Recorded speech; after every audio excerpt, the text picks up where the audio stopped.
Is the financial system able to handle the coming Fed taper? You came here for the truth. This is an important subject because, of course, the Federal Reserve is everything today. We know that. It is very clear. The first thing I want to talk about is food prices, what that means to you, your wallet, and of course, everything surrounding that. Prices are rising. Tyson Foods is talking about this and so much more. I'll give you the details around that. The second thing I want to look at is the hidden secrets. If you stay tuned, the middle of this video, we are going to talk about the hidden secrets inside of the infrastructure bill. I'm going to give you two things around that. And the third thing at the end of this, if you stick around, I'll tell you what's important in this week as an investor or as somebody who just wants to know what's going on. Stay tuned for that. Let's go. I've got a lot of data around inflation and so on. Wanted to give you this first. The consumer inflation expectations still excessively high, 4.8%. People believe that inflation is here to stay. We'll see how this goes. It's transitory, according to the Federal Reserve. Job openings continue to increase. It's crazy. I mean, just look at this. US job openings hit a record 10 million in June. It's crazy. It's crazy, but that's what's going on today. Corporate America is ponying up for workers suddenly in demand. US wages are rising at the fastest pace in decades. And that just shows you how things have really changed over the last year and a half. But you have some businesses that are trying to automate or, get in some robots and so on to mitigate some of these problems that they're experiencing right now with staff shortages and so on, whether that is something like the robots you have seen delivering food to people inside of a restaurant, or maybe it's the Flippy the robot making the fries and the flipping the burgers and so on. Either way, and actually I should mention the robo-advisors, eliminating these individuals who are helping people, financial advisors and so on. So it's coming across the board. There's no doubt about it, all right?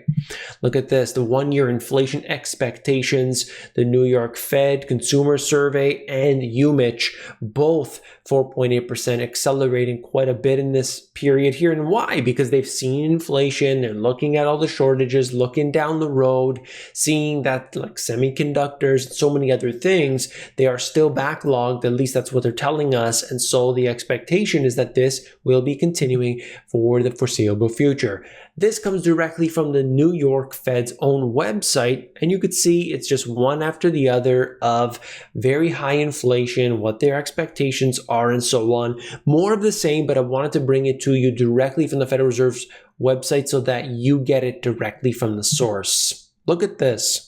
Chart of the week. Price pressures may be cresting.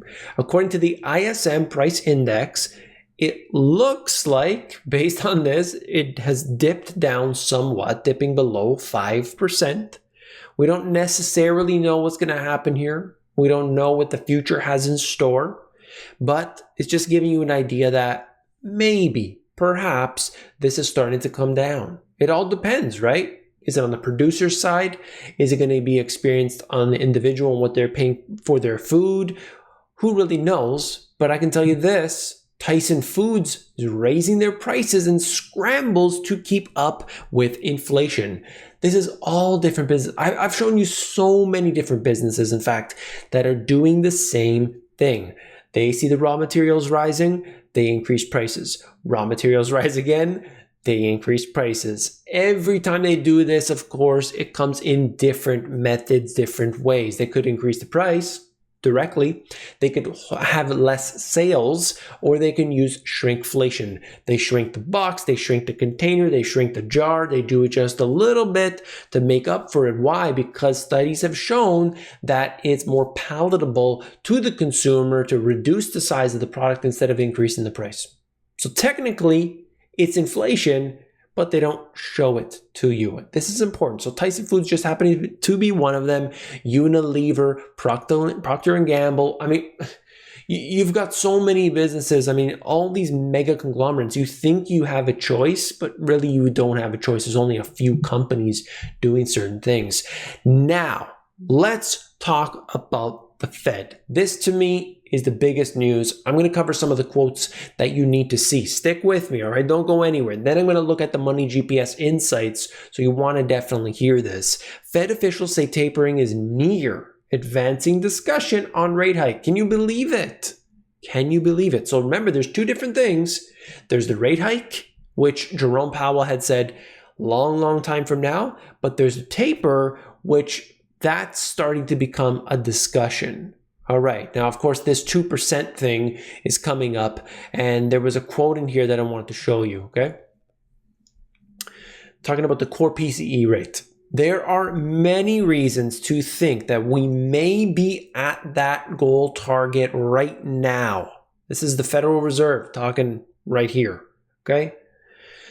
But he said the committee has yet to agree on the metrics it will use to measure that progress, which is crazy because I've shown you everything to do with Jerome Powell and what they have said this time frame, right?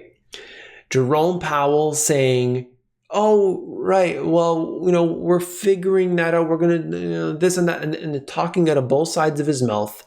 And yet we hear now that they haven't agreed to what they will determine is the right time to do these actions. Can you believe that? Anyway, under the Fed's current policy guidance, rates will rise, quote, when inflation hits 2%, which I think you can argue it already has and looks like it's going to sustain there. There you have it. According to Chamber of Commerce, it just shows you, in my opinion, that this might be getting to that place. Federal Reserve, like FOMC, they haven't confirmed that, but we may find out in September. So we'll see. We'll see. And there was another one in here looking for the substantial further progress, being basically the line that they keep mentioning over and over. And in fact, this article itself talks about it 3 times.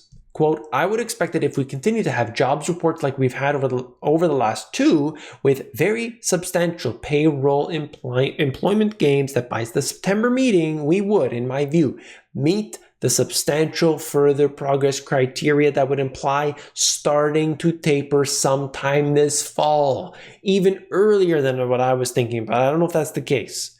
I was thinking maybe December they would kind of bring it in just a little bit on the mortgage-backed securities, but this fall, that's going to be interesting because the market is not going to like that. Not going to like that. Okay, and then they talk about how they want to go relatively fast. They're not going to go fast, but of course, we'll see. Let's get into the Money GPS insights right now and talk about this.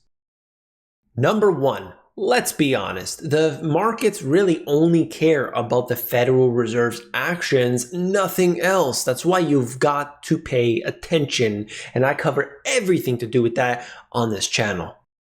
Number 2, another note of seriousness, the economy is relying on not just stimulus, but never-ending stimulus. And number 3, as an investor, you need to include an inflation hedge in your portfolio, because if you don't have that already, it's going to creep up on you like no tomorrow. There are many different types. I've talked about them, not just on the Money GPS lives, but I've got a playlist, How To and Solutions, which talks about that in depth. I've got the books. I've got so much to check out. You definitely want to look at my channel, go to the playlist section and scroll down, and you will see all kinds of content.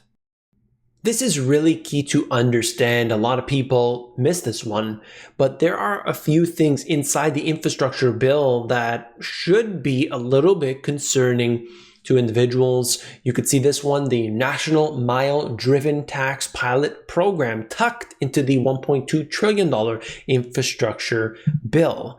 This is just getting further into it. $1.2 trillion infrastructure bill would pave the way for a new miles driven tax on drivers by creating various pilot programs for a, quote, vehicle per mile user fee. This is called the VMT, Vehicle Miles Traveled Tax. Some people are saying in my comments had said, hey, there's already there when you get your gasoline. The more gasoline you use, the more of the tax you're ultimately paying. Another person saying there's a toll roads that they've already got going in. People pass the toll, they pay the money that's paying for the roads. No, this is not about the taxes necessarily, though they love that. It's about control. This is the actual section. Not many channels out there will actually show you things directly from the source, but on the Money GPS, I always give you the source themselves, whether that's the Federal Reserve's website, or in this case here, the Senate.gov. I give you that, and you should demand from every single source that you go to, where is the sources of this information you're sending to me if you're talking about this. I don't want to hear it from your mouth exclusively. I want to know where you picked it up. You demand that not just from me, but from everybody else. Okay, very important. Then we have this. Change to the crypto. By the way, if you haven't seen it already, I talked about this before.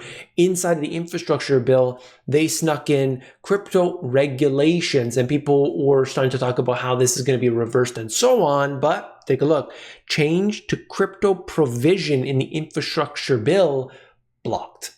So they were trying to put this through, make something happen to make it a little bit better on them. Got blocked. So we'll see what happens. I mean, this hasn't been passed yet. But ultimately, it just doesn't look really good for the crypto situation. However, if I forward off to this, Bitcoin right now sitting at 45,000. So it's still definitely doing well. And you could see that right here. I don't know if this actually moves through, what's going to happen, what is the effect of this on crypto. We'll see. This happens to be Bitcoin, of course. You could see Ethereum that has also performed very well, over 3,000. In fact, it's at 3114 as I record this. But they're kind of moving in the same direction, which is definitely bullish. I wanted to note the fact that if you take a look at this here, August 7th, look at Ethereum, how it expands beyond the Bollinger Bands. And what does it do? It starts to slow down from that point on. The Bollinger Band is really, really key to take a look at, to see where things are moving. And you could see when things are getting a little bit overheated. The SEC has some crypto complaints. If you want to read about that, this Bloomberg article gets into everything. And they're basically saying, this is the reason why we need to regulate it. This is the reason we need to tax it, and so on. It explains all of that in here. And so obviously you may not agree with it, the things that are in here, but this is kind of the mentality around what the government is looking at. All right. Now you stuck to the end of the video. I'm going to tell you what you need to know for this week. There are a few things here. We're looking at the CPI data and the PPI data. So I want to see what happens in terms of inflation. Are we still moving in an upward direction, or is it starting to fizzle out? Okay, so that's Wednesday and Thursday. We'll get that information. And then a handful of central bank speakers. I love this stuff. So we might get a little bit of these pieces, tidbits of information related to the taper. They're going to be asking them, as well as the interest rate increase. Okay, so there's a few coming out, and investors will be listening for clues on how the Fed is approaching dialing back its bond purchases, that being the key, I believe.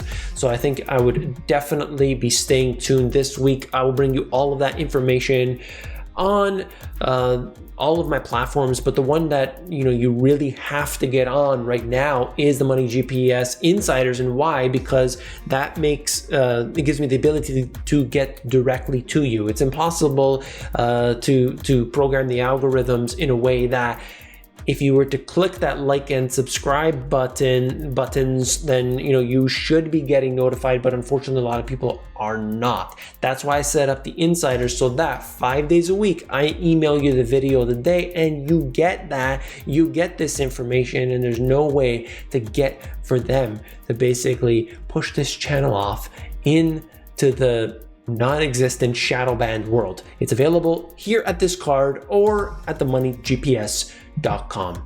If you haven't already, hit that like button. It supports the channel. I do appreciate it. Don't forget to follow me on any platform you are aware of, Instagram and Facebook and LinkedIn and in podcasts and all kinds of stuff.